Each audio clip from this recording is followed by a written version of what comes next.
Hey guys, my name's Kian Hushman, and in today's video we're going to be checking out the brand new Misha Mansoor signature guitar from Jackson, the Juggernaut ET7. Let's have a look.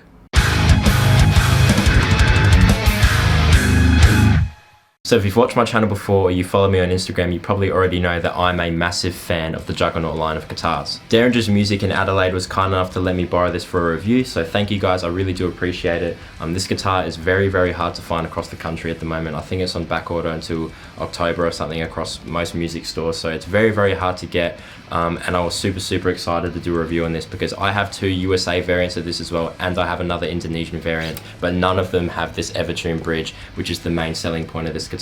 If this guitar is still there by the time this video gets edited and put out, definitely go into Derringer's and have a look and tell them that you watched the video, because this guitar is going to go like a hot cake, I know it. So we're going to get into the specs and the sound demos of this guitar, and we're going to check it out in a mix. But before we do that, if you guys like this video at any time, please feel free to leave a like and a comment on anything you see or hear. And if you want to see more of this stuff, definitely think about subscribing. If you guys want to support me directly and get the tab stems, DIs, drum tracks, all that good stuff for the demo song that you're about to hear with this guitar, you can definitely check out my Patreon and check out all my affiliate links. All that stuff will be in the description below. But how does the Jackson Juggernaut ET7 sound in a mix?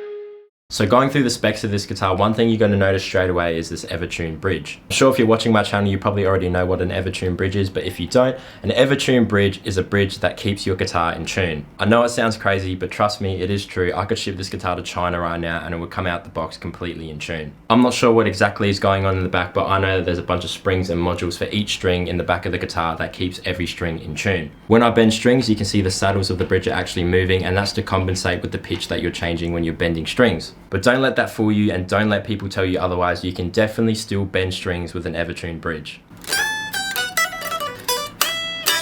Despite the fact that this guitar is Indonesian made, you're still going to find some very nice specs. This guitar is made of a basswood body and it's got this really nice light blue finish. The pickups are Jackson branded MM1 pickups. They're custom voiced by Misha himself, and they were built just for this specific model of guitar. You got a 5-way pickup selector, volume knob and tone knob, but the tone knob only works when you pull it up. So it's a push-pull pot, just like the USA models of this same guitar. It only works when it's pulled up, which is very cool, because if you bump it accidentally, it's not going to change anything. But if you do want to roll your tone off, all you need to do is pull it up and roll it off accordingly. The dimensions and body of this guitar is exactly the same as the USA variants, and that is a massive selling point, because those USA guitars are very expensive and this is a little bit more affordable, but you're getting the exact same body shape with this guitar. It's got a bolt-on construction with a roasted maple neck and fingerboard, 24 jumbo frets, and it's got the truss rod adjustment at the heel of the neck here. I'm a massive fan of this truss rod adjustment placement, because all you need to do is just flick it in there, give it half a turn, and it's done. You also get lumen lace side dots, so these side dots glow in the dark, so when you're on stage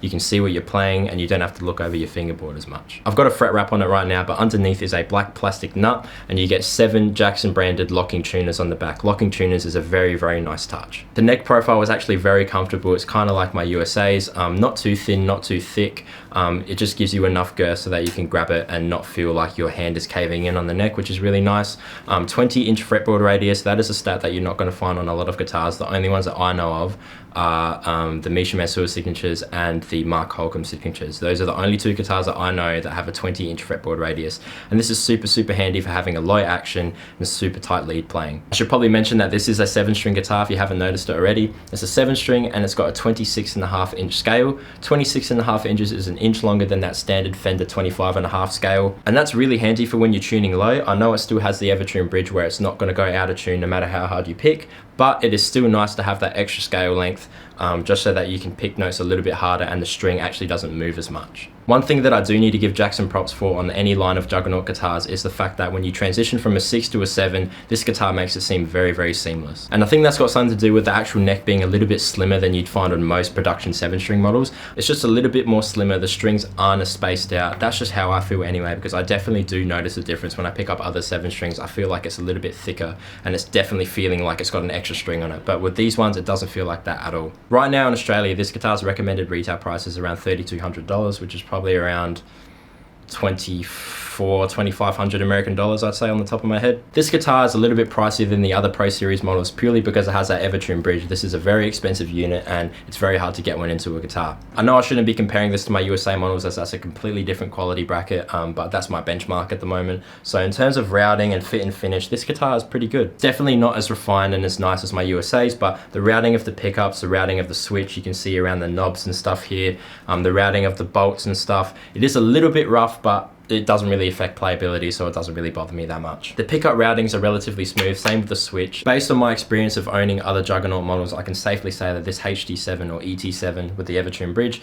feels pretty much identical to my USA one. In terms of the way it sits on your body, the way that you hold it, the way it feels in your hands, it is exactly the same. Obviously, these are not the signature bare knuckle pickups, the Misha Mansoor Juggernauts, but they do a really good job at high gain, crunch, and clean tones. Even the switch, like you get bridge, split coil, middle, split coil again, and then neck. So it's exactly like the USA models. Even the tone switch thing is exactly like the USA models. Even little things like the handshake hue, as they like to call it here, where it's kind of recessed and a little bit more comfortable to play at the higher register, it's exactly the same. Even like the reinforced strap locks here, where you can see it's got a little bit of an indent going out, that's exactly the same as the USA's. Bodywoods and craftsmanship aside, all you'd really need to do to make this like the USA model is change the pickups, change the nut, and maybe change the tuners. Even though they're already locking, you could still change them to those hip shot ones, but these ones will do just fine. So now that we know what the specs are like, let's hear it in some sound examples.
I really like this guitar. I especially love the Evertune bridge. You can play as hard as you want and it's not going to go out of tune, which is something that I'm really leaning towards. I almost want to get one in my USAs because it's that good. I reckon I tuned this guitar up twice in 3 days, and the only reason why I did it a second time was because I didn't set the intonation on the first one, so I had to do it again. Apart from that, this guitar is absolutely rock solid and will be a really good prospect for studio recording and live use. Purely because you save so much time with tuning up. You might see when you see shows and stuff, all your favorite bands are constantly tuning their strings between each song. This, you just don't even have to worry about it, it's already done for you. There's a lot of misconceptions that come with using an Evertune bridge, a lot of misinformation. Let me tell you, you can do exactly everything that you can do, just as you can do with a normal hardtail bridge. You can still bend strings with an Evertune just as easy as you can with a normal hardtail bridge. Yes, the Evertune will keep your guitar in tune no matter what. I can literally do this. I can literally do this and grab the guitar by a couple strings. I can move them around as much as I want. Nothing will put this guitar out of tune.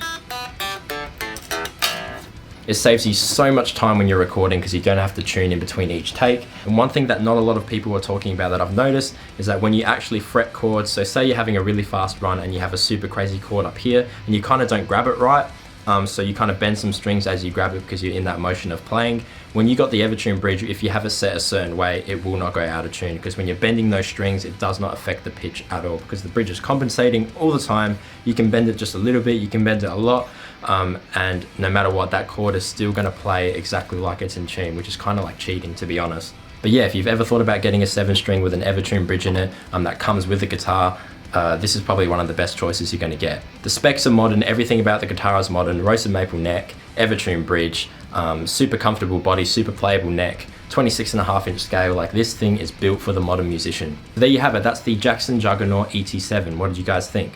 I personally love this guitar so much. I'm super sad that I need to give it back, but trust me, I know that someone is going to be very lucky when they get their hands on it. Again, massive thank you to Derringer's Music for letting me borrow this guitar. I really do appreciate it. If you guys want to see this guitar for yourselves and you live in Adelaide, you can definitely go into Derringer's, and it might still be there, it might still not. These guitars are going like hotcakes, but it's worth having a look because this guitar is absolutely phenomenal. Massive thank you to all my patrons. I really do appreciate it. If you guys liked this video at any time, please feel free to leave a like and a comment on anything you saw or heard. And if you want to see more of this stuff, definitely think about subscribing. If you want to support me directly, you can get the tabs, stems, DIs, drum tracks, all that good stuff to the demo song that you heard with this guitar in the beginning of the video. And you can also check out all my affiliate links. All that stuff will be in the description below. But until next time, I'll catch you guys later. Thank you so much for watching. Ciao.